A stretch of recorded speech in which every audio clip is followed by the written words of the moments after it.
Muy bien, continuamos aquí en el programa. Está con nosotros el doctor Domingo Rondina. Bienvenido al programa, gracias por estar con nosotros. Es un gusto. Además, Domingo viene trabajando hace muchos años en el tema electoral y en la Cámara de Senadores se aprobó lo que se llama comúnmente la Ley de Paridad de Género, que ahora está para su tratamiento en la Cámara de Diputados. Y hay algunos temas que por ahí la gente, el común de la gente no los escuchó, pero aparece algunas cosas diferentes a las que estábamos acostumbrados. Primero porque el alcance que tiene es superador o básicamente superior a lo que en su momento votó diputados. ¿Cuál es el primer análisis del tenor de esta ley que aprobó el Senado? Bueno, el proyecto de ley Pirola que aprobó el Senado, o sea, lo que comúnmente se llama media sanción y que está ahora para diputados, a mi criterio es un proyecto superador de todo lo que se conocía, es un proyecto, yo lo he leído atentamente, es un proyecto que a mí me parece excelente, abarca todos los poderes del Estado y abarca también aquellas entidades que tienen contralor estatal, y me parece que es un proyecto que va a permitir la incorporación de la mujer en el siglo XXI de una manera acorde con las necesidades que como sociedad tenemos de mayor participación de las mujeres en los ámbitos de decisión. Claro que el proyecto, como toda ley que impone medidas de acción positiva, tiene dificultades y por ahí no satisface a todo el mundo. Digo, algunos critican que se obliga a los colegios profesionales o a las asociaciones a poner mujeres en sus conducciones, y bueno, son organizaciones bajo el control estatal, con delegación de poder estatal, y el Estado puede determinarlo. Después, si les gusta o no les gusta, y bueno, están haciendo una actividad reglada. Otros cuestionan, las organizaciones de mujeres, he escuchado que cuestionan el tema de que no se imponga la paridad en la fórmula de gobernador y vice. Bueno, eso es muy difícil porque constitucionalmente la legislatura no podría condicionar la conformación de otro de los órganos clásicos de la división de poderes.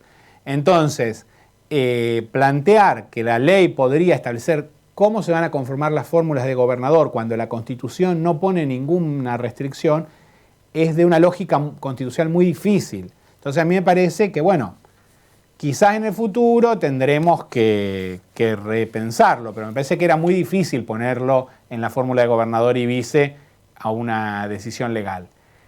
Hay problemas también con el tema de municipios y consejos en el tema de paridad. Yo personalmente soy un gran defensor de la autonomía municipal y me parece que eso debería ser por adhesión de los consejos, de las comunas. Pero bueno, se está avanzando en hacerlo por ley provincial y la verdad es que quizás haga falta hacerlo por ley provincial, porque la verdad es que yo pensaba que la autonomía era más importante, pero la provincia, el gobierno de Lischit, desconoció la autonomía de los consejos y las comunas y no permitió la aplicación de todas las ordenanzas de paridad que se sancionaron el año pasado. Es cierto. El Tribunal Electoral se negó a aplicar Rosario, se negó a aplicar Santa Fe, se negó a aplicar Santa Rosa, que fue la primera comuna, Santa Rosa de Calchine, y la verdad es que eran ordenanzas perfectamente lícitas, perfectamente constitucionales, y el Tribunal Electoral se negaba a cumplirlas. Entonces, bueno, no ha quedado otra que hacer esto por ley provincial, y veremos ahí qué es lo que pasa. Naturalmente hay varios temas para hablar, entre ellos cómo se implementaría en el propio Poder Ejecutivo, en el propio Poder Judicial, que son extrapoderos, bueno, básicamente lo que es por fuera de la legislatura. Otro poder, sí. El Poder Judicial, lo que dispone la ley es que para la Corte se procurará la integración de mujeres en condiciones de paridad. Si bien las propuestas de cortesanos, digamos, de ministros de la Corte, la hace el Ejecutivo libremente, la legislatura lo que está haciendo es autolimitándose y avisándole al Ejecutivo: yo quiero más mujeres en la Corte. Entonces lo que está diciendo la legislatura es: cuando vengan los pliegos, yo voy a prevalecer las mujeres hasta la paridad. Pero bueno, eso se verá al momento del pliego. Sí. Con respecto a los jueces inferiores, cámaras, sí, jueces de primera, lo que está diciendo la legislatura es que se debe organizar de manera tal que se favorezca la incorporación de mujeres a la magistratura. Ustedes saben que es bajísima la cantidad de mujeres magistradas. Entonces, eso tiene que ver con un mecanismo cultural de lo que se conoce como techo de cristal, por el cual las condiciones de concurso favorecen normalmente que los varones obtengan más puntaje que las mujeres. Por ejemplo, pidiendo cursos, congresos, posgrados en los primeros años de vida en que las mujeres tienen más dificultades objetivas para competir vinculadas con la maternidad y no permitiendo los concursos a personas mayores o dificultando comparativamente las posibilidades de las candidatas y candidatos jóvenes en los concursos judiciales. Entonces, la legislatura lo que dice es, debe hacerse de este modo. Tiene su dificultad constitucional también, porque en nuestra Constitución el Ejecutivo es libre para decidir las nominaciones de jueces. Claro, los pliegos que envía la legislatura. Pero como el Ejecutivo ya desde el gobierno de Reviglio, que se autolimitó y creó el Consejo de la Magistratura, la legislatura lo que está haciendo en verdad es mandarle un mensaje. Le dice, en sus decretos de autolimitación tenga en cuenta nuestro criterio, porque si usted no tiene en cuenta nuestro criterio vamos a empezar a obstaculizar los acuerdos. Entonces también es una advertencia que más tiene que ver con esa decisión compleja que implica el envío de pliegos y los acuerdos, es más una advertencia que una reglamentación en sí misma. Y en el caso del Poder Ejecutivo, para ocupar, no sé, los ministerios, los secretarios de Estado, ¿cómo se hace ahí para decirle, primero al gobernador que está ahora, que a partir de las vacantes que ponga mujeres y no hombres? Bueno, ahí también tenemos una dificultad, como vos bien advertís, una dificultad también constitucional, pero que sigue siendo válida. O sea, la legislatura está señalando cuál es su criterio. Es cierto que los ministros del Ejecutivo no necesitan el acuerdo, ¿no es cierto? Y que son resorte exclusivo del Ejecutivo en el marco de la ley de ministerios. Pero la legislatura está advirtiendo esto. ¿Qué pasa si el Ejecutivo no incorpora mujeres dentro de las pretensiones de la legislatura? Bueno, quizás en algún momento se complejice esta cuestión a través de la ley de ministerios, porque yo soy partidario de que la ley de ministerios podría establecer requisitos vinculados a género, y si bien ahora lo están haciendo en la ley de paridad, si los ejecutivos no escuchan, quizás haya modificaciones a la ley de ministerios que provoquen la mayor inserción de género que tan necesaria es en la provincia de Santa Fe. Hay otro tema que básicamente está planteado en el artículo 5 de esta ley, que ya tiene sanción del Senado y falta el tratamiento de aprobación de diputados, y que establece el tema de las duplas formadas por personas de diferente género. Hasta ahora veníamos con un sistema de que, bueno, en el nacional se habla siempre de intercalar uno de cada uno, pero aparece la palabra duplas en este proyecto de ley. Es decir, que ahora no se dividen más, van siempre de a dos, mujer y hombre o hombre y mujer. Incluso para la general y con el sistema DON. ¿Cómo sería la implementación de esto? Sí, se aplica en las primarias, que es lo más importante, se aplica en las primarias y se aplica en las generales para pasar a la Cámara o al Consejo Deliberante.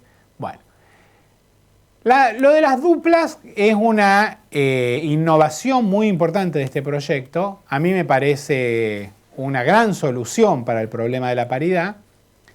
Y me parece que cuando Santa Fe empiece a practicar el sistema de duplas y finalmente diputados aprueba, sanciona el proyecto, cuando Santa Fe empiece a practicar el sistema de duplas, vamos a ver que va a ser muy bueno en la consecución de una paridad completa en los escaños.